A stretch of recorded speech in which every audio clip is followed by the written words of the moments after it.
5월 한 달 동안은 소요리 문답을 잠깐 좀 쉬도록 하겠습니다. 쉬고 또 가정에 대해서 좀 말씀을 나누도록 그렇게 하겠습니다.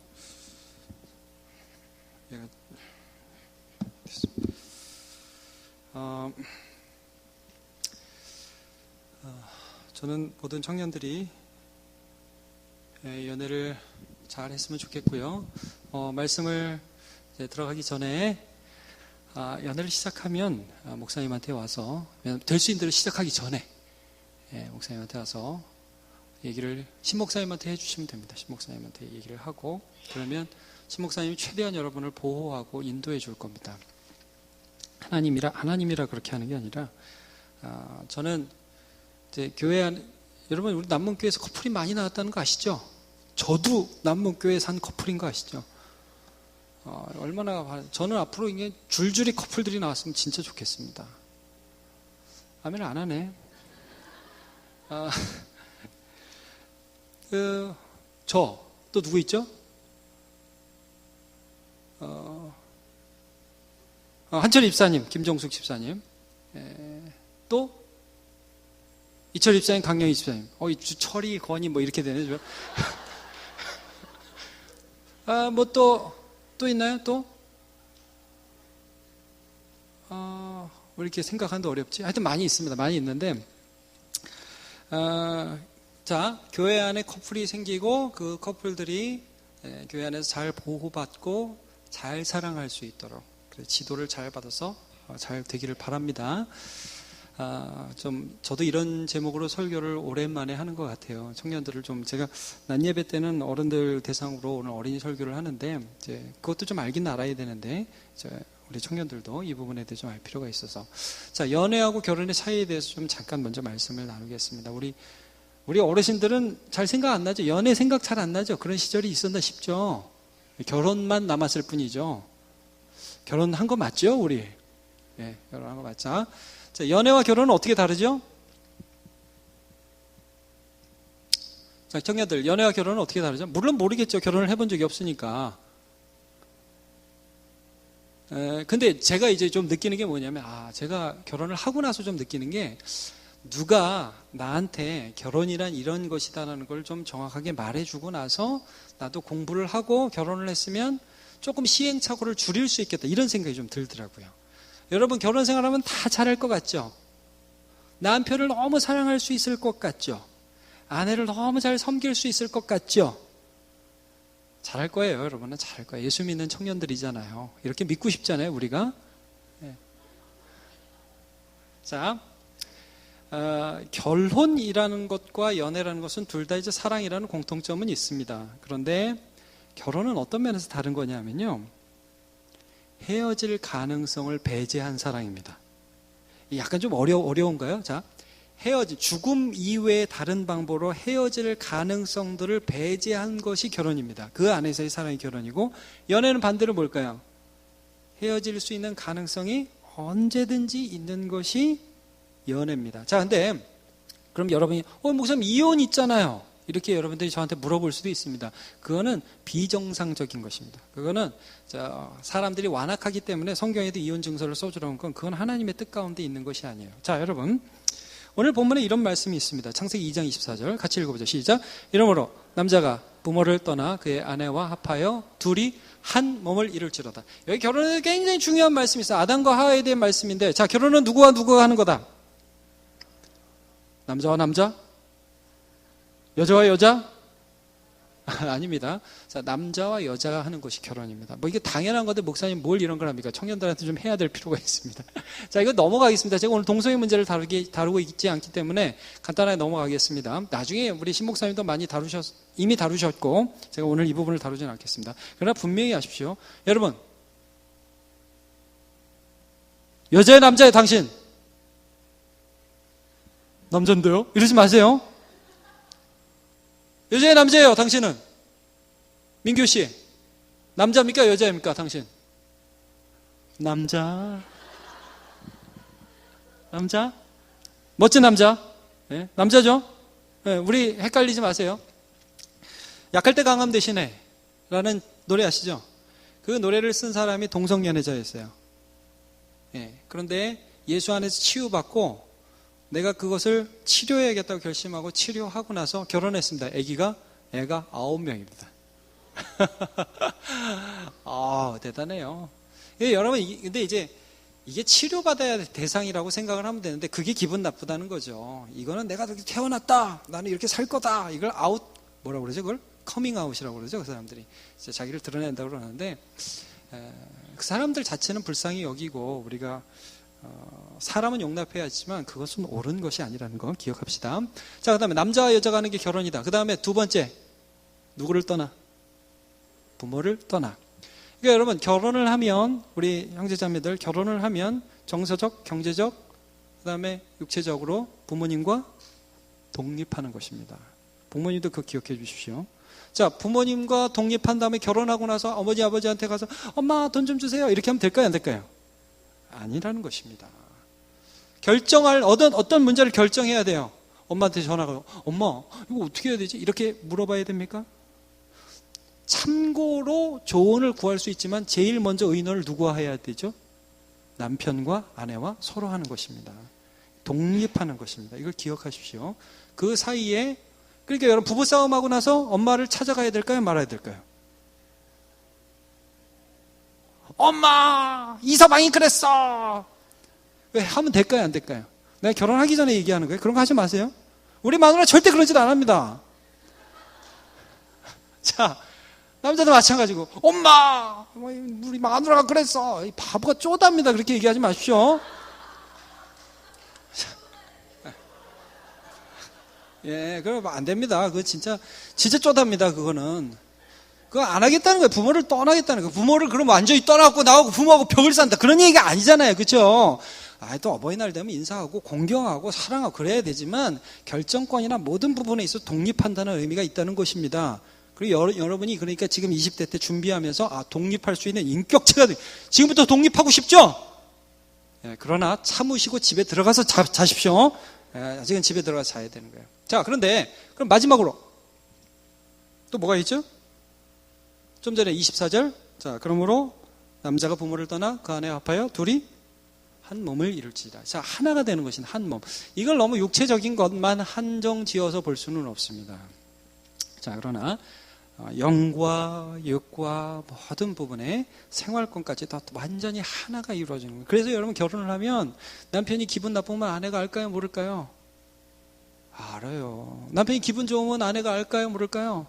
알아요. 남편이 지금 고생하고 있으면 부인이 마누라가 기분이 좋아요? 아니면 우리 남편 고생하네? 기분이 좋아요?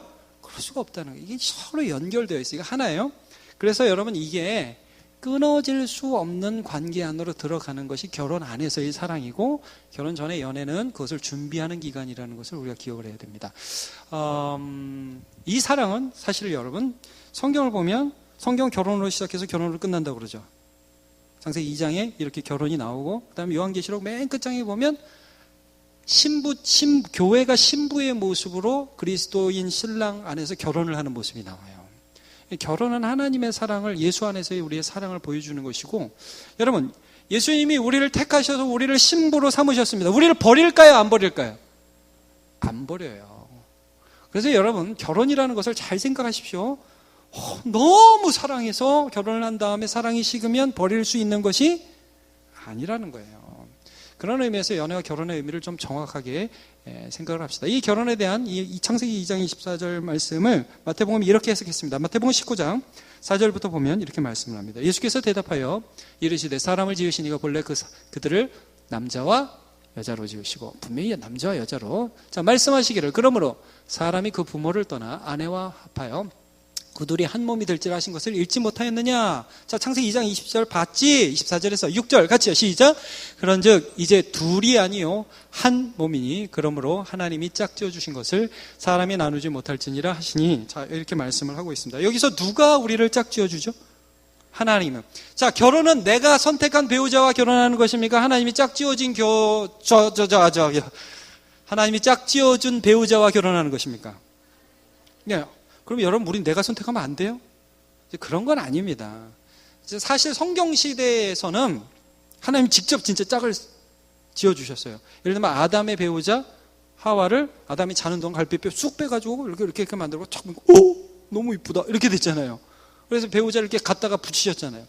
아브라함의 아들 이삭, 리브가를 한 번도 본 적이 없어요. 근데 털어서 결혼식을 중매 결혼. 여러분 결혼의 첫 결혼은 연애 결혼이 아니라 중매 결혼이었습니다. 근데 이제 야곱 같은 경우에 라헬을 연애해서 7년 동안 연애하잖아요. 라헬 막 그러면서 야곱 막 이러면서 7년 연애하다가 나중에 이제 결혼을 하고 연애 결혼이 성경 여기저기에 또 등장하기도 합니다. 자, 그럼 이 연애를 통해서 우리 하나님의 짝지어 주신 것들을 이제 어떻게 좀 볼 수 있는가? 그것들을 좀 생각해 봐야 됩니다. 먼저 여러분, 우리 이 시대를 살아가면서 좀 주의해야 될 것은 뭐냐면 사랑이라는 것을 너무 육체적인 것에 한정지어서 생각하는 경우들이 우리 젊은 사람들한테 많이 있습니다. 우리 어르신들은 이제 그런 거 보면 좀 여러 생각이 교차하시죠. 네, 근데 제가 좀 이 부분을 말씀드리겠습니다. 사탄이 우리를 공격하는 그 아주 큰 부분 중에 하나가 이 사람의 정욕을, 사람이 그런, 사실 정욕이라기보다 여러분, 제가 이 부분도 여러 번 말씀드려요. 남자가 여자한테 끌린다. 정상입니까? 비정상입니까? 저 오빠를 보는데 마음이 흔들린다. 정상이 비정상이에요? 정상이죠. 여러분 잘생긴 남자들 보면 마음이 흔들려요. 아이고, 당연한 것입니다. 아니, 남자가 여자가 서로에게 끌린다는 것은 너무나 당연한 일이고 너무나 정상적인 것입니다. 그런데 그것을 육체적인 것으로 한정 짓는 것은 사탄의 거짓말이에요. 창세기 6장에 보면 이 결혼 문제 때문에 사람들이 죄를 짓는 부분이 나와요. 그들은 이 육체적인 아름다움을 보고 서로 아내를 삼았어요. 같이 한번 볼까요? 6장 2절 시작. 하나님의 아들들이 사람의 딸들의 아름다움을 보고 자기들이 좋아하는 모든 여자를 아내로 삼는지라. 자, 3절에 보니까 그것 때문에 아내로 막 삼는 것, 좋아하고 육체로 삼는. 그러니까 여러분 이건 뭐냐면 내가 이 사람을 아내로 맞아 하나님 안에서 하나가 되어서 결코 떨어지지 아니하며 서로를 사랑하겠다는 사랑이 아니라 내 욕망의 대상으로서 여자를 대하기 시작하고 또 그 안에서 버렸다가 새로 생긴, 버렸다가 뭐 아내 삼았다, 이런 것들이 반복된단 말이에요. 그리고 그들을 어떻게 표현하고 있냐면 3절에 이렇게 말씀하고 있어요. 여호와께서 이르시되 나의 영이 영원히 사람과 함께 하지 아니하리니 이는 그들이 뭐가 됨이라. 다른 말로 하면 살덩어리가 됩니다. 여러분 톰 크루즈가 몇 번 이혼했습니까? 3번 했습니다. 정선이 정확하게 알고 있군요. 톰 크루즈를 좋아하나 봐요. 모건 프리먼이 몇 번, 죄송합니다. 저 어른들한테 좀 어려운 얘기를. 모건 프리먼이라는 흑인 배우 있습니다. 이 사람이 70세가 넘었거든요. 이 사람이 몇 번 이혼했는지 아십니까? 3번 이혼했습니다. 최근에 결혼한 여자는 45세 연하 의붓 손녀딸이었습니다. 모건 프리먼 아십니까? 영화를 좀 뭐 웬만한 영화엔 다 나오는 남자 있습니다. 흑인 남자, 입술 이렇게 돌아가고 이런 사람이 있습니다. 자, 근데 제가 뭐 그 사람들이 뭐 어떻다 저떻다 이런 말을 하는 게 아니라 여러분 이 시대의 어떤 경향들이 돈이 있고 또 어떤 뭐 사회적인 지위가 있고 그러면 이게 여자의 아름다움을 산다 이런 개념으로 많이 생각을 하는 것 같아요. 그리고 그럴 수 없으면 아예 어떤 뭐 관계를 가질 수 없고 자신감도 없고 이런 그 극단의 경향들을 우리가 보게 되는데, 여러분 하나님이 우리에게 짝을 주실까요? 찾아보시기 바랍니다. 저는 청년들이 잘 찾아보시기 바랍니다. 무엇을 기준으로 보아야 될지 잠깐 한번 보겠습니다. 창세기 24장을 한번 봅시다.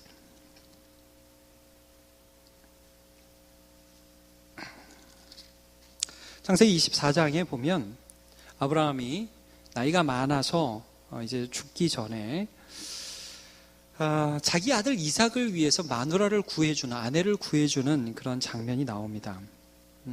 그의 아내 사라는 벌써 죽었어요. 100살 때 낳은 아들은 지금 장가를 못 갔고 자기도 곧 죽게 되고 자기 아내는 죽었고 이 아들을 위해서 마누라 만들어줘야 되는데, 그래서 이 사람이 무엇을 하냐면 이전에 자기 집 소유를 맡은 늙은 종을 불러와요. 그래서 자, 4절 보면 내 고향 내 족속에게로 가서 내 아들 이삭을 위하여 아내를 택해오라 이런 명령을 하죠. 그래서 종이 뭐 여러 가지 질문을 합니다. 그 여자가 안 오면 어떡할까요? 뭐 이삭을 데려갈까요? 절대 그러지 마라. 데리고 와. 이 땅에서는 또 절대로 아내를 택하지 말아라. 그래서 이제 이 사람이 어디를 가냐면 아브라함의 고향 땅으로 쭉 이동을 합니다. 12절로 한번 가보죠. 가서 10절에 보면 메소포타미아로 가서 나홀의 성에 이르러서 낙타를 성박우물 곁에 딱 굴렸는데 여인들이 물을 기르러 오는 거예요. 근데 이 사람이 정말 이상한 기도를 합니다. 자, 12절 한번 볼까요? 시작. 그가 이르되 우리 주인 아브라함의 하나님 여호와여 원하건대 오늘 나에게 순조롭게 만나게 하사 내 주인 아브라함에게 은혜를 베푸시옵소서. 성중 13절도 시작. 성중 사람의 딸들이 물 기르러 나오겠사오니 내가 우물 곁에 서 있다가 한 소녀가 이르기를 청하건대 너는 물동이를 기울여 나로 마시게 하라 하리니 그의 대답이 마시라 내가 당신의 낙타에게도 마시게 하리라 하면 그는 주께서 주의 종 이삭을 위하여 정하신 자라. 이로 말미암아 주께서 내 주인에게 은혜 베푸심을 내가 알겠나이다. 자, 굉장히 조심스러운 기도인데 이런 기도를 했어요. 이제 낙타들이 막 나오고 여자들이 나와서 낙타한테 물을 기르러 오니까 물 먹이러 오니까 이런 기도를 해요. 하나님, 제가 지금 어떤 한 여자 누군지는 모르겠지만 오면 이렇게 할 거예요. 저 물 좀 주세요. 그러면 그 여인이 나한테도 물을 주고 그다음에 물을 길어서 낙타도 제가 좀 드릴까요? 이 말을 하면 그 여자인 줄 알겠습니다. 자, 이거 우리 참 이렇게 적용하면 안 됩니다. 자, 지금부터 이렇게 적용하면 안 되는 거 말씀드릴게요. 하나님, 오늘 그 오빠가 예배 끝나고 저한테 와가지고 커피나 한잔 하러 갈까?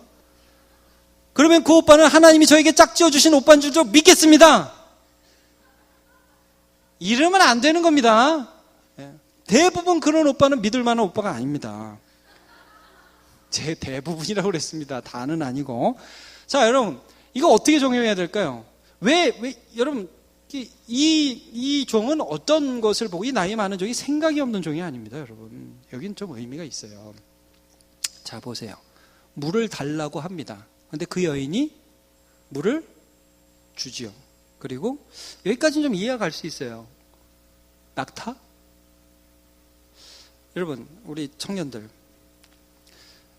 목사님이 만약에, 신목사님이, 찬미, 물 한 잔만 떠줘. 그럼 찬미가, 네, 목사님, 물 한 잔 떠주겠죠. 근데 갑자기 목사님 옆에 중고등부 애들이 막 우글거려. 너네도 떠줄까? 이렇게 하는 애가 별로 있어요, 없어요? 여러분, 이 당시 한번 보세요. 낯선 사람이 와서 물을 달라고 그래요. 여러분, 주겠습니까? 안 주겠습니까? 쌀쌀만한 여자 같은 경우 보통 어쩌죠? 아저씨 나 봤어요? 웃기는 아저씨야 정말. 뭐 이렇게 하지 않겠어요? 여러분, 그 여자가 지금 이 분이 이 아브라함의 종이 뭘 보고 있는 거죠? 나홀의 성이니까 대부분 그 아브라함의 친족들이고 하나님에 대해서 아는 사람들일 것이다. 근데 그 믿음이 어떤 식으로 표현되는 사람을 찾고 있는 거예요. 첫 번째, 섬김의 자세.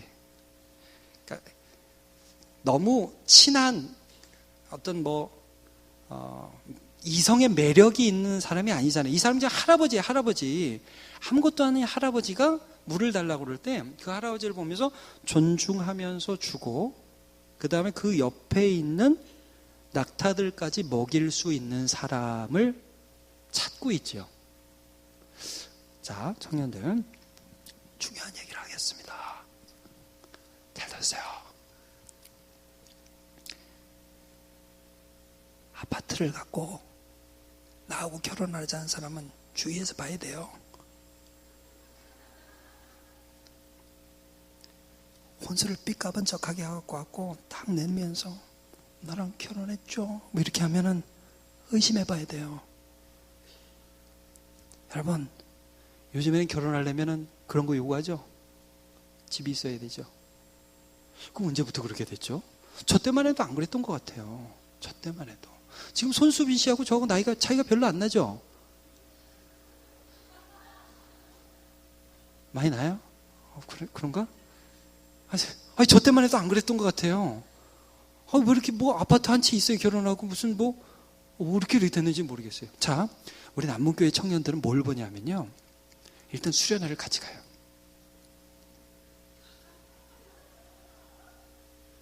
수련회를 같이 가서 아주 처참한 모습 그대로를 봐야 돼. 화장 안 한 거. 늘 우리 보죠. 늘 봅니다. 그냥 그 민낯 그대로, 파자마 입은 거. 그리고 막 극도로 피곤한 상태에서 그 인간이 무슨 짓을 하는지 꼭 보시기를 바랍니다. 그 인간이 그때 물을 떠주고 낙타까지 먹이면 그 사람은 괜찮은 사람입니다. 믿음이 삶으로 드러나는가? 그거를 삶의 중심과 그러니까 아주 일상적인 삶에서 봐야 돼요. 왜냐하면요, 여러분, 연애할 때는 화장하고 만나죠? 결혼하면 어떻게 하고 만나는 줄 알아요? 파자마 입고 만납니다. 파자마 입고. 예? 오빠는 멋있죠? 남편 뱃살이 그냥 그대로 보입니다. 얼마나 추한지 몰라요, 여러분. 그거 다 봐야 돼요. 결혼은 일상이에요. 그럼에도 불구하고 헤어지지 않는 거예요. 근데 그 헤어짐 그래서 막 지지고 볶고 싸우고 막 그러면서도 그날 다 집에 같이 들어가가지고 같이 손 붙잡고 자는 게 그게 부부란 말이에요. 그리고 거기서 여러분 싸워도 우리 엄마들 왜 이렇게 아빠한테 달려드는지 알아요? 당신이 왜 그래 이런 줄 알아요? 이렇게 해도 버림받지 않을 확신이 있기 때문에 그러는 겁니다. 이거 얼마나 놀라운 것일까요? 나 없으면 안 돼. 이게 확신이 있다는 거예요. 여러분, 결혼은 그래서 굉장히 좀 달라요. 사랑이 달라요. 자, 연애는 그래서 저 사람의 믿음이 삶 가운데서 나타나는 것을 하나님의 인도 가운데에서 확인하는 과정이 되어야 합니다. 자, 결혼식장 들어가기는 헤어질 수 있다 없다? 헤어질 수 있습니까 없습니까? 있습니다. 결혼식장 들어가기 전까지는 헤어질 수 있습니다. 우리 교회 모든 커플들, 저한테 오는 모든 커플들에게 제가 꼭 하는 말이 있습니다. 아니, 원정까지 와서 저한테 물어봅니다. 어떻게 사귀어야 되냐고. 그래서 제가 분명히 말해줍니다. 너네들이 헤어질 수 있다는 것을 반드시 기억해라. 그걸 기억하고 사귀어라.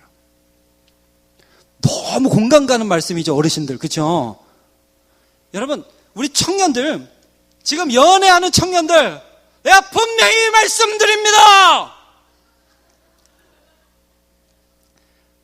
25 이하는 헤어질 확률 90%.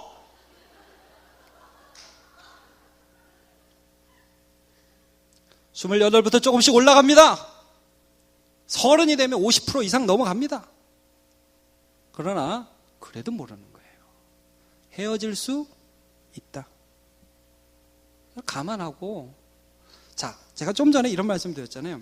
이 믿음이라는 것 현실에 나타나는 거 잘 보라. 그리고 여러분, 사실은 나도 잘 보세요.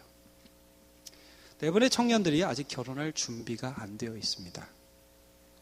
조금 섭섭하도록 들으세요. 대부분의 청년들이 결혼할 준비가 안 되어 있어요. 왜냐? 나 자신도 건사할 줄을 몰라. 나 자신도. 내 앞에 있는 것도 치울 줄 모르고, 남 물 떠주는 건 물론이고 나 물 떠먹는 것도 귀찮은데 뭐. 여러분, 그런 상태에서 결혼을 하면 일단 부부싸움을 굉장히 심하게 하게 됩니다. 여러분, 이게 우리가 치장과 가장은 가능하잖아요. 여러분 보면 사실 너무 이쁘고 너무 멋집니다. 진짜 외형상은. 근데 내가 여러분하고 같이 살고 싶지는 않아요. 같이 사는 순간 돌아버릴 거야, 아마 나는. 그럴 수가 있어. 그러나 다 그렇다는 게 아니라요. 여러분, 왜냐하면 우리가 오늘 내가 믿는 예수 그리스도 안에서 이 믿음이 정말 나를 건사하고 또 다른 사람들을 섬기는 것까지 이어지고 있는가. 그래서 나와 함께 결혼한 그 사람과 하나됨을 이룰 준비를 내가 하고 있는가 보시란 말이에요. 지금 이 순간에도. 그래서 준비해서 결혼을 하세요. 준비해서 결혼을 하면 부부싸움을 훨씬 줄일 수 있습니다. 부부싸움을 안 하는 건 불가능한 일입니다. 부부싸움을 하게 되어 있습니다. 하셔도 돼요. 근데 줄일 수 있고요. 풍성함을 느낄 수 있어요. 제가 좀 전에도 말씀드렸지만 결혼 생활이라는 것은 헤어짐의 가능성을 배제한 것이에요. 그래서 연애할 때하고 사랑이 달라요. 막 가슴 쿵깍 이런 게 없어요. 물론 가끔 제 아내는 저를 보면서 가슴이 뛴다고 아직도 얘기를 해요. 너무 고마워요. 진짜 너무 고마워요. 자, 잊어버리세요. 그냥 지나가면서 한 말이니까. 근데 여러분 이렇게 쿵각쿵각 하는 게 보통 3년이라고 그래요. 결혼하면 보통 3년인데 그게 없어진다고요. 그리고 그냥 일상생활을 사는 거예요. 화장 지운 모습으로. 여러분 저도 가끔 자다가 제가 깜짝 놀라요. 침 흘리고 자는 거 있죠. 침 흘리고. 제 하나가 다 본단 말이에요. 그런 게 다 보여요. 아주 치졸한 모습까지 다 나타나요. 참 그 가정에서 인정받는 게 진짜 어려운 거예요. 그래서 근데 그 모든 것들에도 불구하고 헤어진다 안 헤어진다? 안 헤어진다. 그게 결혼이에요. 그리고 그것은 사실은 맨 처음에 말씀드렸지만 우리가 너무 부족함에도 불구하고 예수님이 그걸 알매도 불구하고 우리를 버린다 안 버린다? 안 버린다. 그걸 가르쳐 주는 거예요, 여러분. 그래서 결혼이라는 것은 굉장히 중요한 겁니다. 이 세상을 살아가는 사람은 그래서 이 결혼이라는 약속을 별로 중요시 여기지 않는 경향이 있어요. 사랑하면 결혼하고 사랑 안 하면 헤어지면 되지. 그거는 세상적인 방식이고요. 그렇지 않습니다. 우리가 성경 안에서 배우는 것은 그런 것이 아니에요. 그래서 여러분 결혼해서 주례가 있는 이유는 요즘 동시 입장 많이 하잖아요. 왜 남자가 먼저 입장을 하냐 하면 이제 이 남자가 이 여자의 보호자로서의 역할을 아빠에게서 이 남자에게 이양한다는 뜻이 있는 거예요.